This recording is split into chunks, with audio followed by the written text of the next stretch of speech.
Magandang araw mga kapamilya. Magkape't pandasal muna tayo. Ako si Risa Singson Kaupeng, Editor-in-Chief ng Kirigma Magazine. Nag-umpisa na ang panahon ng mahal na araw. Para sa nakakarami, ito lang sigurong pagkakataon na nag-aayuno sila.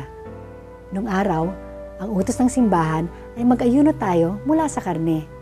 Pero para sa iba, tila hindi naman ito pag-aayuno dahil mas gusto naman talaga nilang kumain ng isda at gulay. Kaya ang ginagawa ng iba ay mag-ayuno sa ibang paraan. Meron dyan na hindi kakain ng panghimagas o kaya hindi magsha-shopping sa loob ng 40 araw. Ang iba naman ay hindi manonood ng TV o sine. Kahit ano pa ang uri ng pag-aayuno natin, ang pinaka-importante ay hindi kung ano ang iniiwasan natin, kundi ang epekto nito sa buhay natin.